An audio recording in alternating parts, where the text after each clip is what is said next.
Healthy morning, students.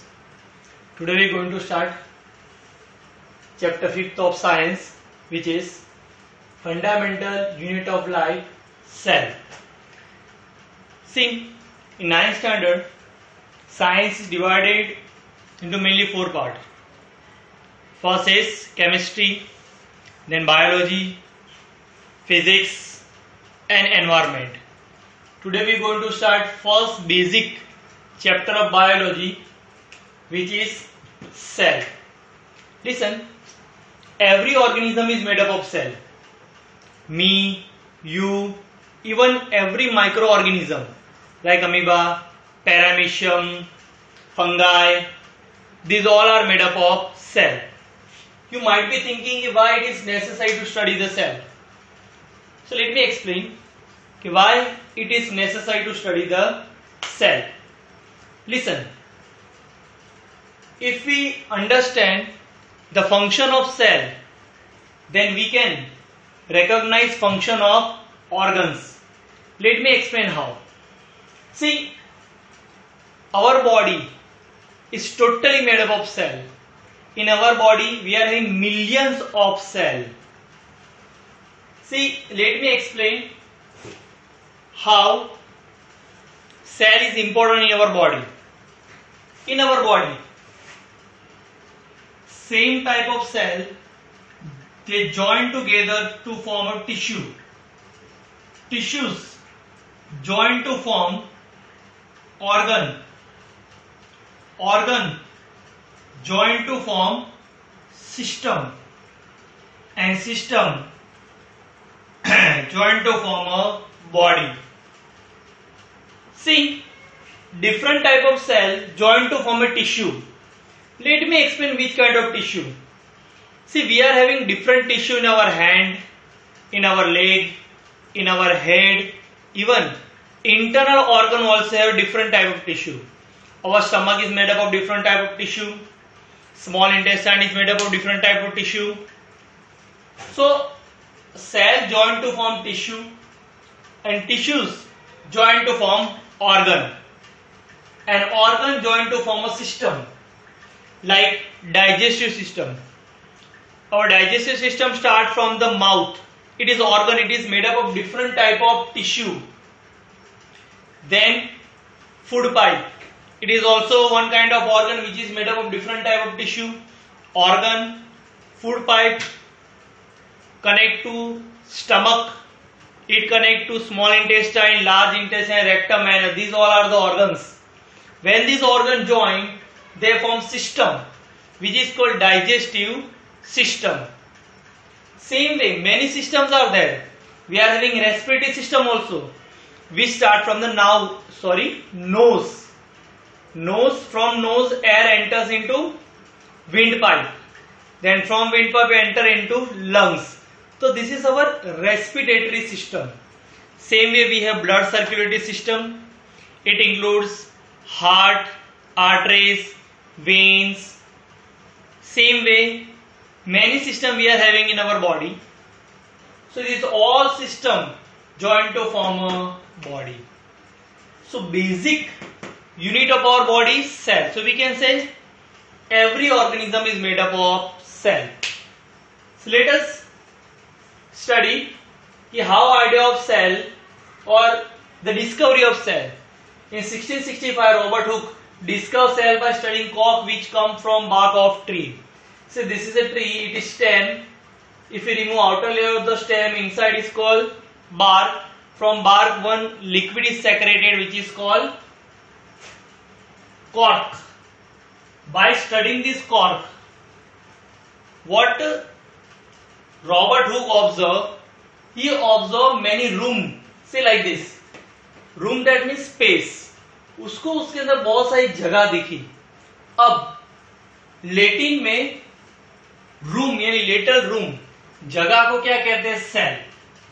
उसी के ऊपर से रॉबर्ट हुक ने जो जगह दिखी उसको नाम दे दिया cell. See, last video we have studied how to make onion cell. See, if we see onion cell under the microscope, we will be observe this structure of the cell. Listen, cell. If we want to study the cell, we have to start from the beginning. हमें ये सोचना पड़ेगा कि पहले अर्थ पे कौन से organism आए. ये तो वापस क्वेश्चन वहीं पर आ जाएगा कि पहले मुर्गी आई कि अंडा. ठीक है. वो उसमें हमें पढ़ने की जरूरत नहीं है. ये भी आप ग्रेजुअली 10th स्टैंडर्ड में ये भी आप समझ जाओगे पहले मुर्गी आई कि पहले अंडा. पहले एक्चुअली मुर्गी आई थी. उसका रीजन भी आपको एक्सप्लेन कर दो, लेकिन अभी आप वो नहीं समझ पाओगे, वो आप 10th में समझोगे. So on the earth, first of all simple organism develop. We know they are called unicellular organism. Uni, that means single celled organism, which are amoeba, chlamydomonas. See, you should know pronunciation of every term so that you can speak properly, so that you can write properly. Amoeba, chlamydomonas, paramecium, these all are the unicellular organism. Multicellular organism, fungi. You know various fungi form on the decaying food. Bread के ऊपर fungi form होती है. Plant and animal, these all are the multicellular organisms. Every multicellular organism come from single cell. Let me explain this term. जितने multicellular organism है, चाहे हमारी बात करो, फंगाई की बात करो, प्लांट की बात करो, सारे सिंगल सेल से आए हुए हैं. चलो मैं आपको समझाता हूं कैसे. लाइक अगर हम ह्यूमन की बात करें, in 8th standard only you have studied in reproduction chapter. Say from the male sperm cell and from female egg cell, whenever these both combine or they fuse, they form zygote. This zygote is the first cell of human body. From this single zygote, यानी जो एक single ये cell है जिसको हम zygote कहते हैं, उससे फिर धीरे धीरे टिश्यू बनना स्टार्ट होता है. टिश्यू से ऑर्गन्स बनते हैं, ऑर्गन से सिस्टम बनते हैं और फिर हमारा पूरा बॉडी बनता है.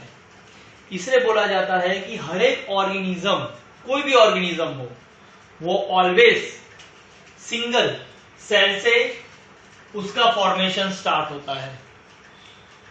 और now you might be thinking कि एक ही सेल पूरा बॉडी कैसे बना देता है.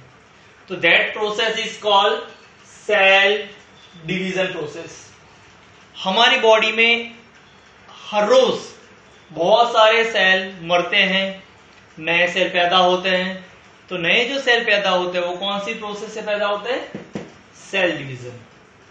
Late me tell you some basic fact. जैसे अगर हम हमारे ब्लड सेल की बात करें तो हर 3 मंथ के बाद हमारे बॉडी में नया ब्लड आता है. इसलिए माना जाता है कि अगर हमें ब्लड डोनेट करना है तो we can donate after every 3 months, because after 3 month we will have new blood. तो वो नया ब्लड कहां से आया? वो नया ब्लड जो ओल्ड ब्लड था वो सेल में से सेल डिवीजन होके आया, और ओल्ड सेल वो सारे मर जाते हैं और वो बॉडी से बाहर निकल जाते हैं. So how whole body from the single cell, now you know by the process of cell division. So you might be thinking कि in our body we are having same type of cell. एक ही type के cell के अलग अलग type के cell है? नहीं. हमारी बात करें काउ, बफेलो, हर एक ऑर्गेनिज्म में सेल के डिफरेंट शेप और साइज में होता है. Let us take some cells which are found in human. These are smooth muscle cells. See, these muscles are generally present in our hand, thigh. See, wherever smooth muscle cells present, they can easily expand and contract. यानी अगर हमें मालूम हम ज्यादा exercise करते हैं तो हमारे बाइसेप्स और ट्राइसेप्स निकल आते हैं. क्यों? वहां स्मूथ मसल सेल्स होते हैं, वहां एयर बढ़ते हुए एक्सपांड होते हैं. जैसे आप एक्सरसाइज करना बंद कर दोगे वो कॉन्ट्रैक्ट हो जाएंगे. So these are the smooth muscle cells. Then blood cells. हमें मालूम है हमारी बॉडी में मेनली जो ब्लड है उसमें कितने टाइप के सेल है? 3 टाइप के। कौन कौन से? RBC, that mean red blood cell, WBC, white blood cell and platelets. अब आप सोचो कि ये 3 ब्लड सेल का काम क्या है, लेकिन वो डिस्कस करने से पहले मैं आपको एक छोटी सी चीज बता दूं कि ब्लड सेल किसके अंदर होता है। हमारे ब्लड में एक लिक्विड है जिसको हम प्लाज्मा कहते हैं। क्या कहते हैं? प्लाज्मा। ये प्लाज्मा और कुछ नहीं, लिक्विड है जिसके अंदर ये तीनों के तीनों ब्लड सेल्स होते हैं। आजकल आप देख रहे होंगे कोरोना वायरस का सब चल रहा है, तो एक थेरापी का नाम बहुत हाईलाइट में अभी, प्लाज्मा थेरापी। तो थोड़ा मैं आपको प्लाज्मा थेरापी के बारे में बता दूं कि हमारा बॉडी ऐसा है कि जैसे कोई भी हमें डिसीज होता है तो हमारा खुद का जो बॉडी है वो उसको मारने के लिए दवाई तैयार करता है जिसको हम कहते हैं एंटीबॉडी।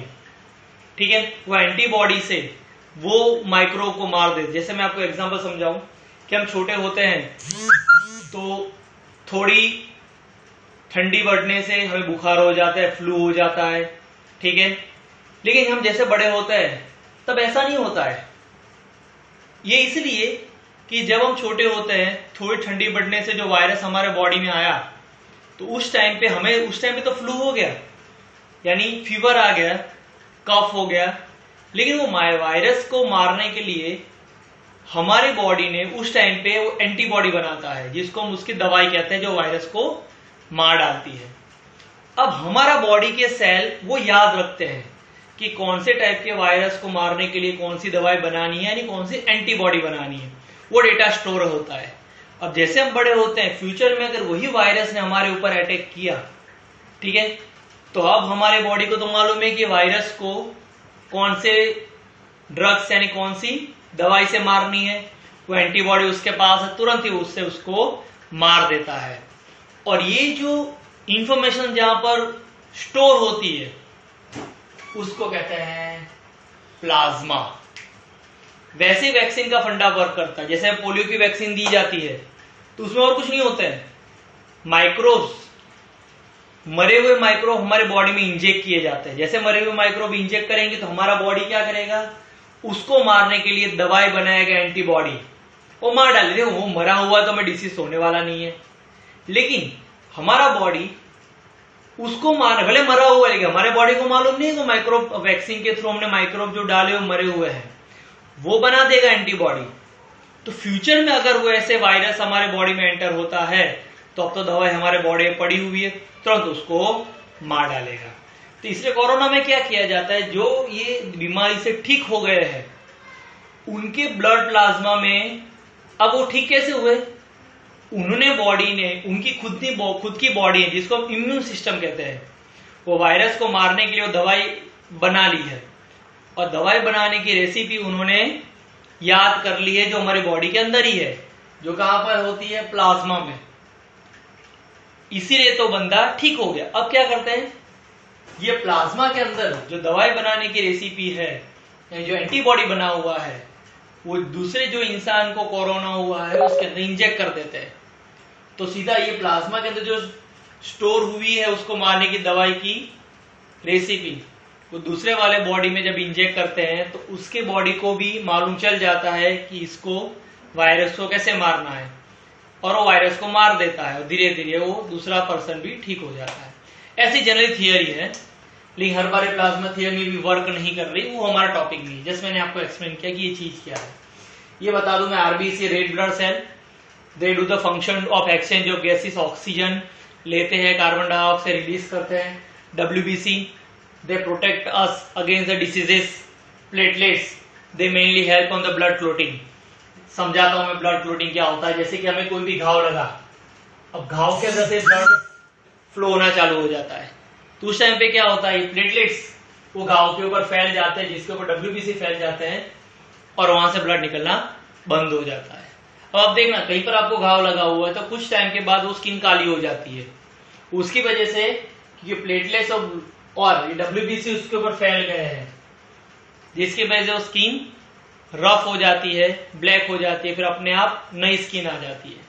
तो इस तरह से हेल्प करते हैं. Next is nerve cell. See we our whole body is, that means in every organ we are having this nerve cell, and these all nerve cell combine to form a nervous system. हमारी body में जहां जहां पर आपको pain feel होता है वहां nerve cell है. जहां आपको पेन फील नहीं होता है समझ जाने का वहां नर्व सेल नहीं है. अब सोचो ऐसे कौन से पार्ट है हमारे बॉडी में कि जहां हमें पेन फील नहीं होता.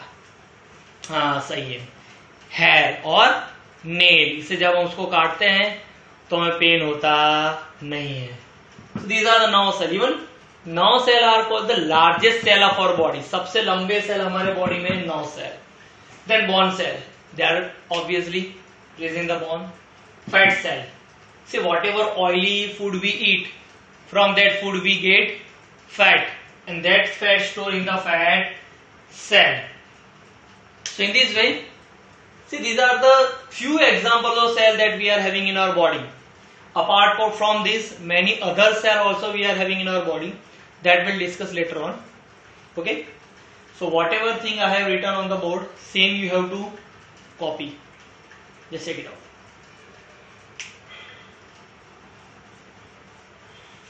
Thank you.